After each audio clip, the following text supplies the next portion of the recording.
नमस्कार।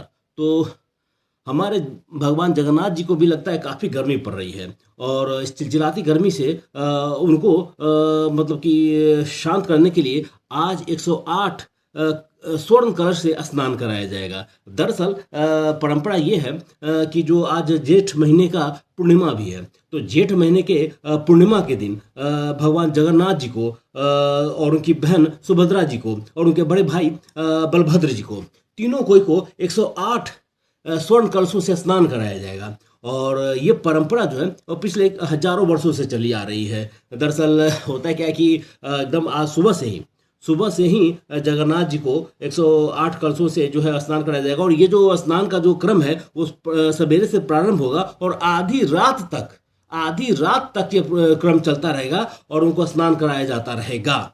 लेकिन जैसे ही स्नान समाप्त होता है उसके बाद जगन्नाथ जी बीमार पड़ जाते हैं। तो ज्येष्ठ महीने के पूर्णिमा से लेकर के आषाढ़ महीने के अमावस्या तक का जो ये अवधि है 15 दिन की, इस अवधि में जगन्नाथ जी पड़ जाते हैं बीमार। और जैसे वो बीमार पड़ते हैं तो उनको क्या होता है कि उनकी सेवा जो है शुरू हो जाती है। अब भाई कोई बीमार व्यक्ति होता है तो उसकी सेवा शुरू हो जाती है ना, तो उसी तरह से जगन्नाथ जी की भी सेवा एक बीमार बालक की तरह शुरू हो जाती है। और 15 दिनों के लिए जगन्नाथ जब बीमार पड़ जाते हैं तो उनको भोजन में सिर्फ काढ़ा दिया जाता है और फलों का रस पिलाया जाता है। और वो जो काढ़ा जो पिलाया जाता है उसमें कई तरह की जड़ी होती हैं, बूटियाँ होती हैं और वो तमाम चीज़ें होती हैं जिससे एक बीमार व्यक्ति जो है जल्द से जल्द स्वस्थ हो सके। वो तमाम उपचार उनका शुरू हो जाता है, उनका इलाज शुरू हो जाता है। देखा जाए तो ये जो है जगन्नाथ जी का जो रथ यात्रा है उसकी एक तरह से तैयारी शुरू हो जाती है। और इन 15 दिनों की अवधि में जगन्नाथ जी एकांतवास में चले जाते हैं। दर्शनार्थियों के लिए जो पट जो है वो बंद हो जाता है और कोई बाहर का भक्त जो है दर्शन नहीं कर पाता है। लेकिन जगन्नाथ जी को जो काढ़ा वगैरह जो अर्पित किया जाता है वो काढ़ा जो है भक्तों के बीच में प्रसाद के तौर पर बांटा जाता है।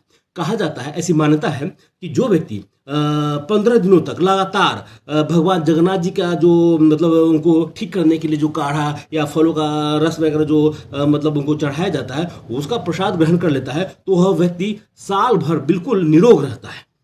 तो हमारे जगन्नाथ जी जो है वो आज उनका अभिषेक होगा। एक तरह से कहा जाए तो 108 स्वर्ण कलशों से उनको स्नान कराया जाएगा। सुबह से लेकर आधी रात तक एकदम उनको तरोताज़ा हो जाएंगे। लेकिन जैसे ही वो तरोताज़ा होंगे मतलब अगले ही दिन से वो बीमार पड़ जाते हैं।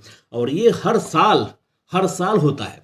जगन्नाथ जी हर साल इसी तरह से करते हैं। और फिर जैसे वो 14 दिन के बाद जब वो स्वस्थ हो जाते हैं तो स्वस्थ होने के बाद जो है वो बाहर निकलते हैं। और बाहर निकलते हैं तो उनकी रथ यात्रा जो विश्व प्रसिद्ध है जगन्नाथ जी की, पुरी में जो रथ यात्रा निकलती है। अब तो जगन्नाथ जी की पुरी की रथ यात्रा जो है वो मतलब देश के अलग अलग हिस्सों में भी निकलती है, अहमदाबाद में निकलती है, पटना में भी निकलती है।